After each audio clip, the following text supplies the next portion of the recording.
So about a year after Nintendo decided to pull the plug on the 3DS eStore, they've now managed to put the brakes on Citra, the top 3DS emulator out there. This move has pretty much thrown a wrench into the works for keeping 3DS games accessible and preserved. It's a real bummer, honestly, because when Citra got shut down, it was like putting a lock on a chunk of gaming history. Nintendo's been on this warpath with lawsuits left and right, and it looks like Citra was just the latest casualty. It's a massive loss for game preservation efforts. Now, if you're a fan trying to play 3DS games, you're stuck hunting down old 3DS consoles and games, which are only getting pricier by the minute on resale sites. And the kicker, none of that money spent on secondhand buys goes back to Nintendo or the folks who originally made those games. The whole situation's kind of ironic, especially since emulation plays a big part in how we keep older games alive today. Heck, even Nintendo uses emulation to bring back classics for their Switch Online service. And let's not forget about other ways to enjoy retro games, like using the Steam Deck or other emulation devices.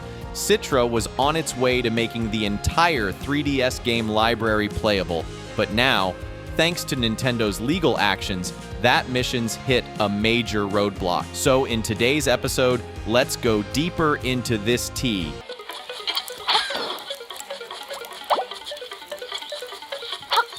Nintendo's legal crusade and the fight for game legacy. Starting with the fall of Citra, thanks to a hefty lawsuit, Nintendo went after Tropic Haze, the brains behind both the Yuzu and Citra. Tropic Haze always said their goal was not about piracy, but about giving gamers more ways to play the games they already own, with better graphics or mods. However, not everyone used it that way, and plenty of people were playing games they hadn't bought, which is where the trouble started. Nintendo wasn't having any of it, especially when people started emulating The Legend of Zelda Tears of the Kingdom before it was even officially released. That's a big no-no. Facing a giant like Nintendo, Tropic Haze just couldn't keep up with the legal fees and settled, agreeing to pay Nintendo $2.4 million and stop working on or distributing both emulators. Nintendo also argued that Yuzu wasn't just about playing games in a new way, but was actually helping people break the law by bypassing copyright protections. They claimed this piracy cost them over 1 million game sales, hence the heavy settlement. This is a classic David versus Goliath scenario where the little guy just can't afford the fight, even though past court decisions have actually sided with emulation being legally okay. But here's a twist in the tale. Just when Yuzu was forced to shut down, a newcomer called Suyu popped up, built on Yuzu's own code. Ars Technica spilled the beans on this, hinting that the emulation scene is far from dead. There's a bit of a precedent for this. Emulation has been deemed legal before, especially when you're not making a profit from distributing game ROMs. Nintendo has won battles against sites selling ROMs, but when it comes to the actual software that lets you emulate games, courts have often been on the emulator's side. Take a look back to the PlayStation days. Sony tried to squash the Virtual Game Station for Max and Bleem for PCs, which let people play PS1 games. Sony threw everything but the kitchen sink at them, but both times the court said emulation was legit. Sony ended up buying out VGS just to shut it down, and although Bleem won their legal battles, the cost of fighting put them out of business.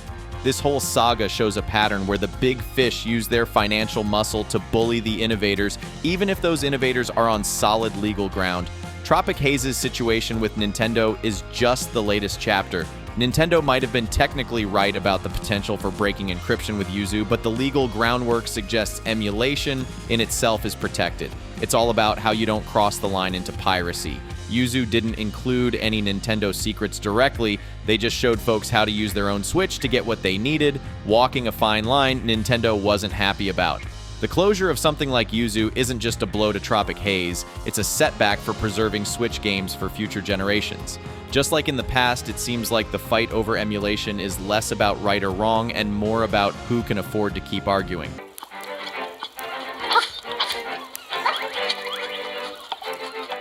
Emulation under fire, Nintendo's legal struggle, and the quest for preservation. Nintendo's legal moves recently are stirring up quite a bit of debate. They're not just going after emulator developers like Tropic Haze, aka the folks behind Yuzu and Citra, they're challenging some pretty fundamental ideas about what you can do with games you've bought. Nintendo's arguing against the idea of playing a game on anything that's not Nintendo-approved gear.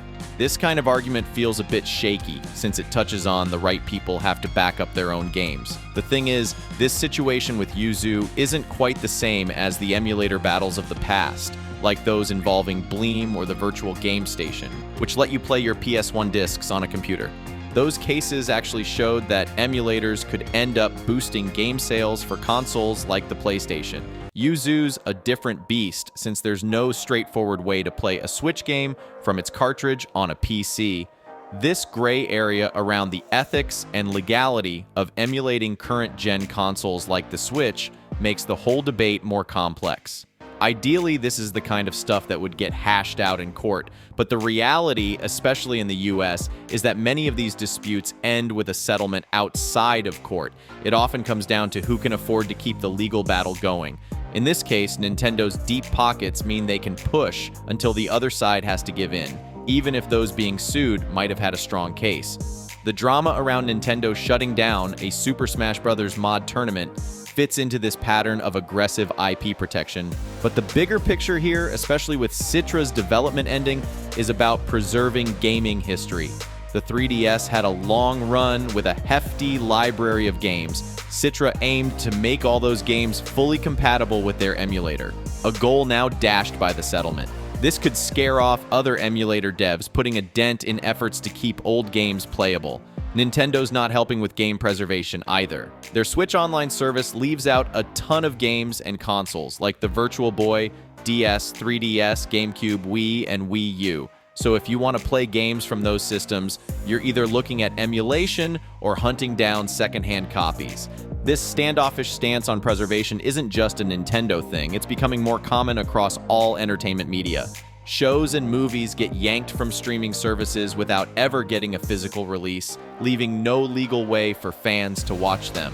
Nintendo's actions might be part of a bigger strategy, maybe hoping to release pricey remakes or start their own emulation services down the line, but for now, it means huge chunks of gaming history are out of reach, unless you're willing to dive into the murky waters of emulation or pay up on the secondary market.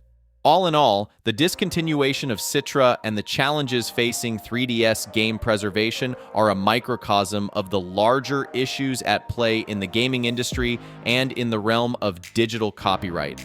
As we reflect on the legacy of the 3DS, its innovative games, and the community that has rallied around it, the importance of continued advocacy for game preservation and fair legal protections becomes clear.